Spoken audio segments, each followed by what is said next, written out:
Hello friends, आपल्या सर्वांची आवडती मालिका वचन दिले तू मला या मालिकेच्या आजच्या मंगळवार 3 मार्चच्या एपिसोडमध्ये एकानंतर एक जबरदस्त ट्विस्ट आले आहेत. फ्रेंड्स, आजच्या एपिसोडमध्ये हर्षवर्धनला शौर्यवर संशय आलाय की शौर्य आपल्याशी खोटं बोलतोय आणि नक्कीच तो पद्माच्या कॉन्टॅक्टमध्ये आहे. हर्षवर्धनने शौर्यची उलट तपासणी घेतली, त्याला एकानंतर एक प्रश्न विचारले. शौर्यने त्याला सगळं खोटं सांगितलं. त्यामुळे हर्षवर्धनचा संशय आणखीनच वाढला आणि मग हर्षवर्धनने भजनला सांगितलं, सिटी हॉस्पिटलमध्ये जा आणि शौर्य तेथे का गेला होता हे सगळं सत्य मला सांग. भजन ते काम करायसाठी गेला आणि इकडे मंग्याने चक्क शौर्याचा पाठलाग केला आणि त्याला समजलं की शौर्य हा ऑटोने ऊर्जाला भेटायला आला, पण त्यानंतर स्वतःच्या गाडीत दुसरीकडे कुठेतरी निघून गेला. आता याचं सत्य मला ऊर्जासमोर आणावंच लागणार असं त्याने ठरवलंय. म्हणजे शौर्याच्या अडचणी काही संपत नाहीये. मग हे सगळं घडलं तरी कसं हे जाणून घेण्यासाठी हा व्हिडिओ शेवटपर्यंत नक्की पहा. फ्रेंड्स, आजच्या एपिसोडच्या सुरुवातीलाच ऊर्जा शौर्यला विचारते, तू तुझ्या बाबांना डॅड म्हणतोस का? शौर्य हो असं उत्तर देतो. तर ऊर्जा म्हणते, स्टायलिश काम आहे तुझं. मग तू डॅडचा फोन का नाही उचलला? त्यांना सांगायचं ना तू मला इथे भेटायला आलाय. तर शौर्य म्हणतो, नाही, ते माझ्यावर चिडले असते ना, कारण मी त्यांना सकाळी न सांगताच बाहेर आलो तुला भेटायला. मी ना ऑफिसला गेल्यावर त्यांना सगळं सांगेल. तर ऊर्जा विचारते, शौर्य हे काय वागणं आहे तुझं? बाबांना फक्त सांगण्यासाठी तू ऑफिसला का जाणार आहे? तर शौर्य म्हणतो, अगं ऊर्जा, असं काय करतेस? आता बाबांचं आणि माझं ऑफिस सेम तर आहे. हे ऐकून ऊर्जाला जबर धक्काच बसतो. ऊर्जा विचारते, तुझ्या आणि तुझ्या बाबांचं ऑफिस सेम आहे? शौर्यला सुद्धा कळतं की आपण माती खाल्ली आहे आणि शौर्य म्हणतो, सेम आहे म्हणजे आमचं ऑफिस एकाच रोडवर आहे ना, मला असं म्हणायचं होतं. तर ऊर्जा विचारते, तुझ्या बाबांचं ऑफिस आपल्या कोर्टाच्या रस्त्यावर आहे, मला सांगितलं नाही. कोणतं ऑफिस आहे तुझ्या बाबांचं? शौर्यला काय उत्तर द्यावं ते कळतच नाही आणि तेवढ्यात ऊर्जाचा फोन वाजतो. शौर्य म्हणतो, तुझा फोन वाजला, फोनवर बोल. ऊर्जाला प्राचीचा कॉल आलेला असतो. प्राची तिच्या आईबरोबर चाय चुई खारीखुरीच्या स्टॉलवर आलेली असते. ती ऊर्जाला सांगते, ताई मी येथे पोहोचली आहे. ऊर्जा म्हणते, तुम्ही थांबा, मी सुद्धा येते. ती फोन कट करते आणि ऊर्जा आणि शौर्य तिकडे जायला निघतात. ऊर्जा म्हणते, मी आईला फोन करून सांगते की मी त्या प्राचीला भेटायला चालली आहे. तर शौर्य म्हणतो, तू सफरचंद खाल्लं ते सुद्धा सांग. ऊर्जा म्हणते, सांगते हा, शौर्य मला सोडायला येणार आहे, मला घ्यायला येणार आहे, सगळं सांगते. असं म्हणून हे दोघेही चायचोई खारीखुरीवर जायला निघतात आणि थोड्याच वेळात या स्टॉलवर पोहोचतात. तेव्हा प्राचीने आपलं सगळं दुःख सांगितलेलं असतं आणि प्राचीची आई म्हणते, प्राची मला तर वाटतं तू या कोर्टाच्या लफड्यात पडू नको, सगळं काही हळूहळू ठीक होईल, तू काळजी करू नकोस. परंतु शौर्य चिडून म्हणतो, आई हे काय बोलताय तुम्ही? आत्ता तर प्राचीने सांगितलं की तिला किती त्रास होतोय, तरीसुद्धा तुम्ही असं बोलताय का? तर ऊर्जा शौर्यला म्हणते, शौर्य थांब. आणि ती प्राचीला विचारते, प्राची आम्ही तिघे फक्त आमचं मत तुझ्यावर लादतोय, पण तुला काय वाटतं ते तू सांग. तुला काय त्रास होतोय ते आम्हाला सांग.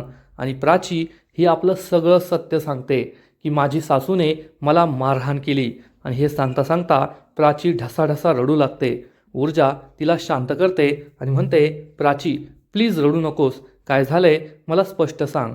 तर प्राचीची आई सांगते, जेव्हापासून लग्न झालंय ना तेव्हापासून हिच्या सासरच्या लोकांनी हे सुरू केलंय. लग्नाच्या वेळेस ते काही बोलले नाही, पण लग्न झाल्यानंतर आमच्याकडे मोटरसायकल मागितली, आम्ही मुलीच्या सुखासाठी दिली. मग त्यांनी आमच्याकडे 50,000 मागितले, ते सुद्धा आम्ही दिले. आणि त्यानंतर मग त्यांच्या मागण्या वाढतच गेल्या. दर सणाला त्यांना पैसे लागतात, दागिने लागतात, साड्या लागतात.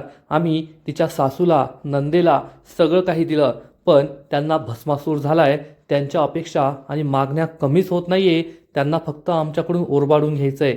हे सगळं ऐकून ऊर्जा आणि शौर्यला जबर धक्काच बसतो. तेव्हा प्राची रडत रडत सांगते, ताई आता माझ्या बाबांकडे काहीच राहिलं नाहीये. त्यांनी हे सगळे पैसे देण्यासाठी स्वतःकडे असलेलं सगळं काही विकून टाकलं, स्वतःचं राहतं घरसुद्धा गहाण ठेवलं. आणि त्यांनी आता सांगितलं की माझ्याकडे आणखीन पैसे नाहीये, मी तुम्हाला नाही देऊ शकत. तर त्यांनी चक्क माझ्या लहान मुलीला मारायला सुरुवात केली. माझी लहान मुलगी फक्त 7 वर्षांची आहे.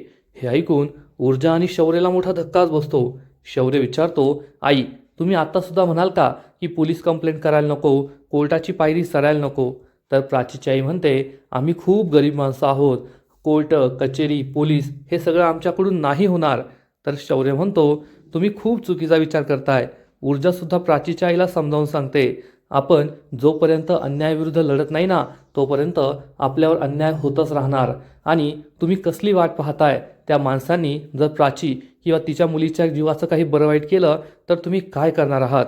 हे ऐकून प्राची पेटून उठते आणि म्हणते, नाही ताई, मी ठरवलंय, मी पोलीस कंप्लेंट करणार, FIR करणार.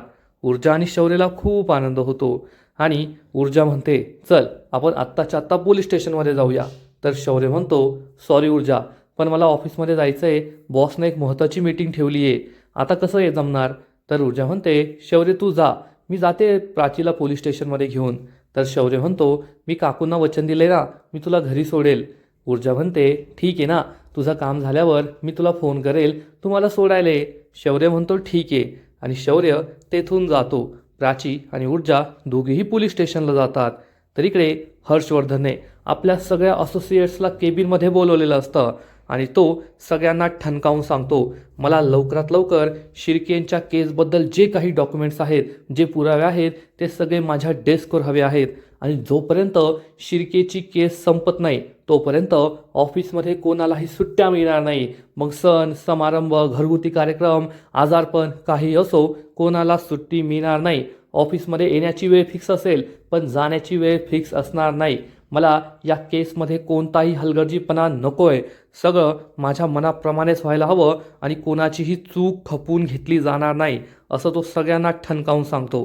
तेवढ्यात शौर्य तेथे येतो. शौर्य हे सगळं ऐकतो आणि नक्कीच या केसमध्ये काहीतरी घडलंय असं त्याला वाटतं. तो पुढे येतो आणि हर्षवर्धनला विचारतो, डॅड काय झालंय, या केसमध्ये काही ब्रेक थ्रू मिळाला आहे का. तर हर्षवर्धन त्याला डायरेक्ट सांगतो, तू या केसमध्ये पडायचं नाही, शिर्केंच्या केसकडे लक्ष द्याय नाही, तू कमानी बिल्डरच्या केसकडे लक्ष दे. ती केससुद्धा तेवढीच महत्त्वाची आहे आणि आता या शिर्केंच्या केसमुळे मला त्या केसकडे लक्ष द्यायला वेळ नाही आहे. ती केस तू लीड करशील. ती केस आउट ऑफ कोर्ट सेटलमेंट करायची की कोर्टात लढायची हे सगळं तू ठरवायचं, तुला सगळे अधिकार असतील. आणि तो प्राचीला सांगतो, प्राची याला कमानी बिल्डरच्या केसचे सगळे डॉक्युमेंट हँडओव्हर कर. प्राची हो म्हणते. शौर्य विचारतो, पण डॅड हे खूप लवकर नाही होते का, म्हणजे एवढी मोठी केस मी लीड करायची. तर हर्षवर्धन म्हणतो, का नाही, हे सगळं साम्राज्य आहे, माझं जे एम्पायर आहे ते पुढे जाऊन तुला सांभाळायचं आहे आणि कधी ना कधी तर सुरुवात करायचीच असते ना, मग आता का नाही, आत्तापासूनच सुरुवात कर. शौर्य म्हणतो, ठीक आहे डॅड. आणि तो पुन्हा एकदा शिर्केंच्या केसबद्दल विचारतो की शिर्केंच्या केसमध्ये काही घडलंय का. पण हर्षवर्धन त्याला काहीही सांगण्यास नकार देतो आणि म्हणतो, तुला एकदम म्हटलंय ना, शिर्केंच्या केसकडे तू लक्ष द्यायचं नाही, मी तुला त्याबद्दल काही सांगणार नाही, तू कमानी बिल्डरच्या केसकडे लक्ष दे. शौर्य हो म्हणतो आणि प्राचीबरोबर जाऊ लागतो. तेवढ्यात हर्षवर्धन त्याला प्रश्न विचारतो, तू काल सिटी हॉस्पिटलमध्ये काय करत होता. शौर्यला जबर धक्काच बसतो. शौर्यला काय उत्तर द्यावं ते कळतच नाही, तो गप्प बसतो. हर्षवर्धन विचारतो, मी काय विचारतोय शौर्य तुला, तू काल सिटी हॉस्पिटलमध्ये काय करत होता. शौर्य सांगतो, नाही डॅड, मी तर सिटी हॉस्पिटलमध्ये गेलोच नव्हतो. तर हर्षवर्धन म्हणतो, खोटं बोलू नकोस, प्राचीच्या बहिणीने तुला सिटी हॉस्पिटलमध्ये पाहिलंय, तू तेथेच होता, तू खोटं का बोलतोय. शौर्यला आठवतं, काल तर तो ऊर्जाला सिटी हॉस्पिटलमध्ये घेऊन गेला होता आणि डॅडला मी हे खरं सांगत नाही.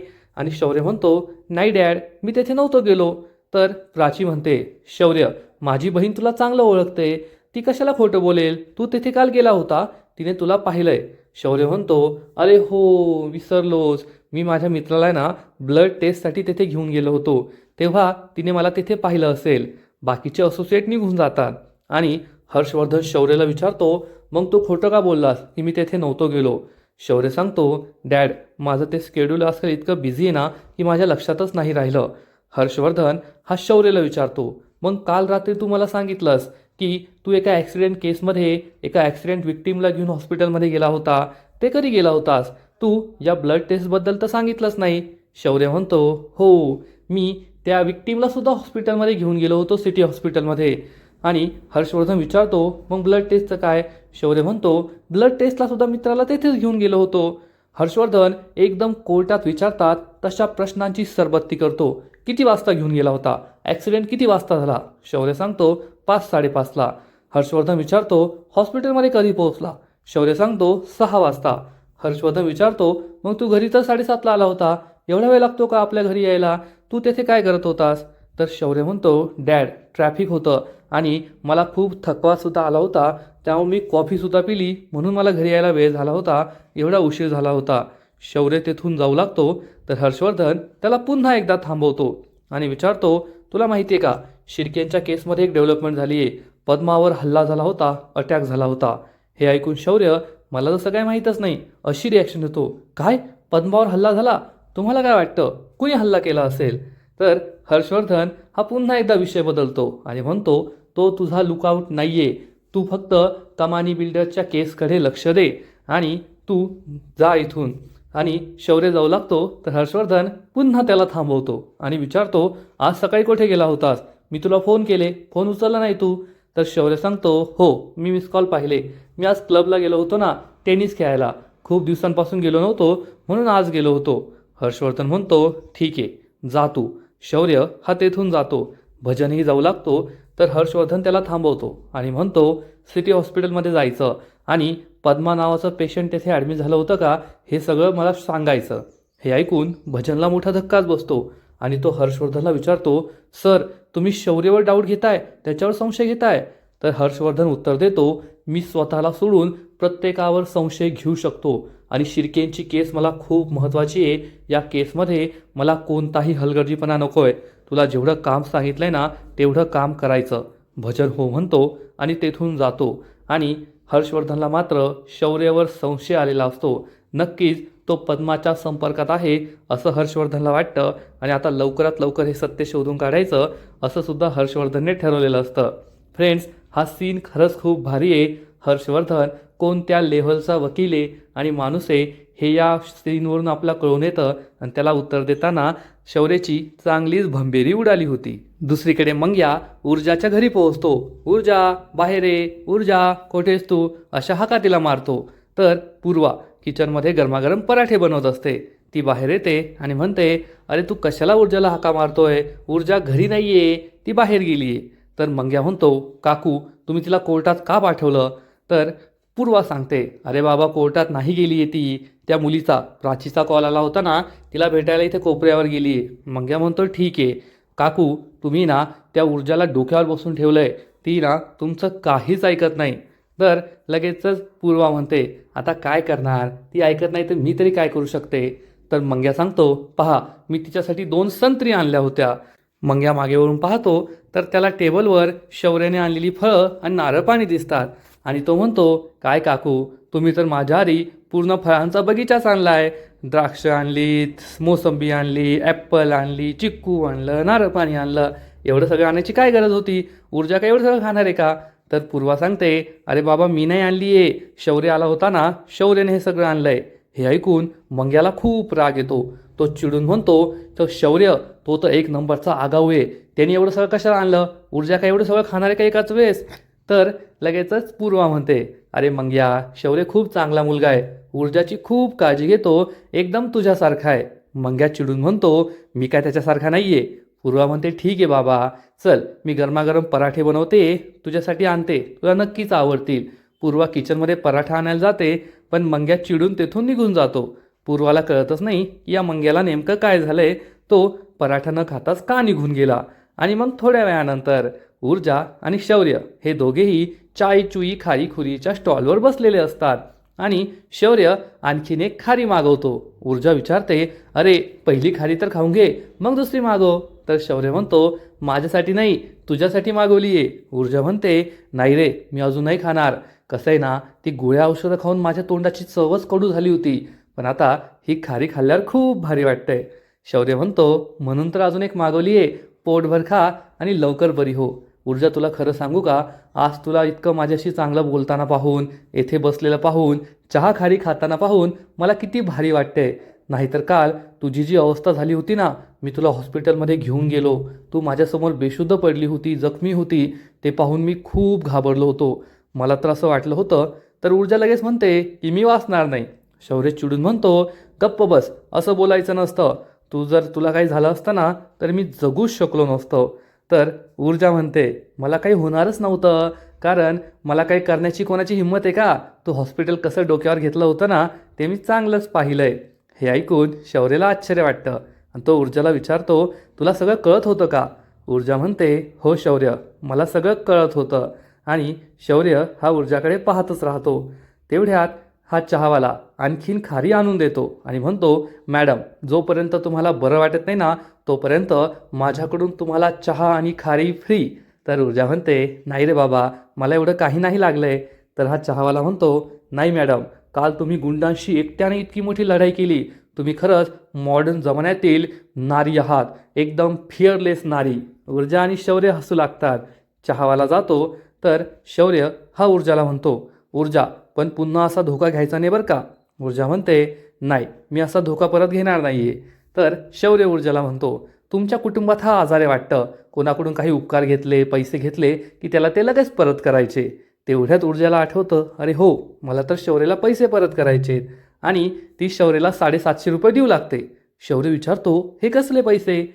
तर ऊर्जा म्हणते, तू माझी स्कूटर रिपेअर केली ना, त्याचे पैसे, हे पैसे परत घे. शौर्य म्हणतो, अगं बाई, पैसे द्यायची एवढी घाई काय आहे? आधी तू बरी हो, मग पैसे दे. तर ऊर्जा म्हणते, नाही रे, पैसे राहू दे तुझ्याकडे. मला एक ॲफिडेविटचे पैसे मिळालेत आणि आईने सुद्धा पैसे जमवले होते, त्यामुळे तुला परत देते. शौर्य म्हणतो, ऊर्जा, तू पैशांच्या बदल्यात पैसे देते, मग प्रेमाच्या बदल्यात. तेवढ्याच चहावाला म्हणतो, प्रेम दिलं पाहिजे, हो की नाही. आणि हे ऐकून ऊर्जा आणि शौर्य खूप लाजतात. ऊर्जा काहीतरी विचार करते. शौर्य तिच्याकडे पाहतो आणि म्हणतो, कमीत कमी ऊर्जा माझा विचार करतीये याचा मला आनंद झालाय. आणि ऊर्जा, मी ना वाट पाहणार आहे. एक ना एक दिवस तू नक्कीच माझ्या प्रेमात पडशील आणि मला सुद्धा आय लव्ह यू म्हणशील, अशी मला खात्री आहे. शौर्य खूप खुश होतो आणि ऊर्जा शौर्याच्या विचारातच रंगून जाते. आणि जेव्हा मी जखमी झाले होते, माझ्यावर हल्ला झाला होता, शौर्याने मला उचलून घेतलं होतं. मला तो हॉस्पिटलमध्ये घेऊन गेला आणि तेथे डॉक्टरांनी माझा इलाज करायला नकार दिला. तेव्हा शौर्य किती चिडला होता. जर माझ्या ऊर्जाला काही झालं तर तुमच्या हॉस्पिटलचं जे काही होईल ते निस्तारण्यासाठी तुम्ही तयार राहा, असं तो म्हटला होता. हे ऊर्जाला आठवतं आणि ऊर्जासुद्धा शौर्याचा पॉझिटिव्ह विचार करू लागते. ऊर्जासुद्धा शौर्याच्या प्रेमात पडलेली असते. आणि मग ऊर्जा आणि शौर्य एकमेकांशी काही बोलत नाही, ते मनातल्या मनातच बोलत असतात. शौर्य हा ऊर्जाकडे पाहतो आणि म्हणतो, ऊर्जा, मला माहिती आहे तू सुद्धा माझ्या प्रेमात नक्कीच पडणार. तर ऊर्जा त्याला मनातल्या मनातच म्हणते, शौर्य, मला कळतच नाही आहे तुझ्याबद्दल मी काय विचार करावा.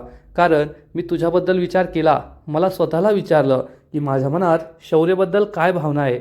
आणि जर माझ्या मनाने मला असं सांगितलं की तुझंसुद्धा शौर्यवर प्रेम आहे, तर मग मी माझ्या आईला काय उत्तर देणार. मी माझ्या आईला वचन दिलं आहे, मी कधीच कोणत्या मुलाच्या प्रेमात पडणार नाही, तिच्या इच्छेशिवाय दुसऱ्या मुलाशी लग्न करणार नाही. आणि मला त्याचीच खूप भीती वाटते. तू सांग मी काय करू. आणि तेवढ्या शौर्य बोलतो, मी वाट पाहायला तयार आहे. ऊर्जाला आश्चर्य वाटतं की माझ्या मनातलं शौर्याने ऐकलं की काय. ती विचारते, काय. शौर्य म्हणतो, मी वाट पाहायला तयार आहे. ऊर्जा विचारते, काय. शौर्यसुद्धा भानावर येतो आणि म्हणतो, अगं, मी ते चहा, फ्रेश चहा बनवून देतोय ना, ती वाट पाहायला तयार आहे, त्याबद्दल बोलतोय. आणि शौर्य पुन्हा एकदा चहा खारी खातो. पण ऊर्जा मात्र टेन्शनमध्येच असते की आता शौर्याला काय उत्तर द्यायचं. आणि शौर्य हा ऊर्जाला म्हणतो, ऊर्जा, मला माहिती आहे काकूने तुला सांगितलं होतं माझ्याशी बोलायचं नाही, माझ्याशी मैत्री ठेवायची नाही.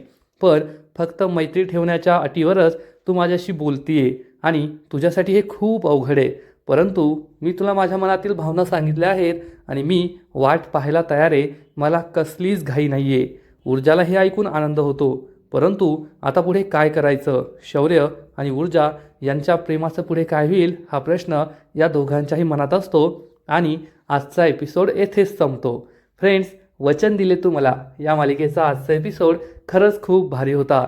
हर्षवर्धन आणि शौर्याच्या सीनमध्ये खूप मजा आली. जसं हर्षवर्धनने शौर्याची उलट तपासणी घेतली ना, ते पाहायला खूप भारी वाटलं. आजचा एपिसोड तर भारी होता, पण या मालिकेचा पुढील एपिसोड आणखीन भारी असणार आहे. आणखीन मोठा ट्विस्ट या मालिकेत येणार आहे.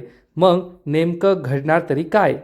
तर फ्रेंड्स, पुढील एपिसोडमध्ये आपण पाहू की शौर्य हा ऊर्जाला भेटल्यानंतर ऑटोने त्याने जेथे गाडी पार्क केली असेल तिथपर्यंत जाईल आणि मग गाडीमध्ये बसून तेथून निघून जाईल. आणि हे सगळं मंग्या पाहणार आणि मंग्याचा संशय आणखीनच वाढणार की हा शौर्य ऊर्जाला फसवतोय, तो जे दाखवतोय तो ते नाही आहे. आणि आता याचा पर्दाफाश मी ऊर्जासमोर करणारच असं मंग्या ठरवणार. म्हणजे आत्ता कोठे ऊर्जा आणि शौर्याची गाडी पुढे जातीये आणि मंग्या त्यात स्पीड ब्रेकर लावणार, एवढं मात्र नक्की. आणि मग ऊर्जा ही शौर्यला फोन करून सांगणार, आमच्या चाळीत आहे ना होळीची खूप मजा असते, तू येथे होळी साजरा करायला येशील का? शौर्य म्हणेल हो येईल ना, आणि शौर्य खूप खुश होणार, ऊर्जासुद्धा खुश होणार. मग आता या होळीच्या कार्यक्रमात काय होईल हे पाहायला खूप मजा येणार आहे. तर दुसरीकडे हर्षवर्धन हा विजयाला सांगणार, मी त्या ऊर्जा शिंदेला सोडणार नाही आहे, तिला मी रडवणार आहे. आणि हे सगळं दिव्या ऐकणार आणि दिव्या खूप खुश होईल. हा तर माझा तुरुपचा एक काय आहे. म्हणजे आता दिव्याच्या मनात काय प्लॅन आहे हे तर पुढच्या एपिसोडमध्येच कळेल. पण आता हळूहळू वचन दिले तुम्हाला ही मालिका प्रेक्षकांच्या मनावर अधिराज्य गाजवणार एवढं मात्र नक्की. तर फ्रेंड्स, तुम्हालासुद्धा वचन दिले तुम्हाला ही मालिका आवडते ना, नक्कीच कमेंट करून सांगा. आणि या मालिकेचे असेच नवीन नवीन अपडेट्स सर्वात आधी जाणून घेण्यासाठी व्हिडिओला लाईक करा, शेअर करा, चॅनलला सबस्क्राईब करून बेल आयकॉनवर क्लिक करा. म्हणजे या मालिकेचे असेच नवीन नवीन अपडेट तुम्हाला सर्वात आधी पाहायला मिळतील. खूप खूप खूप धन्यवाद.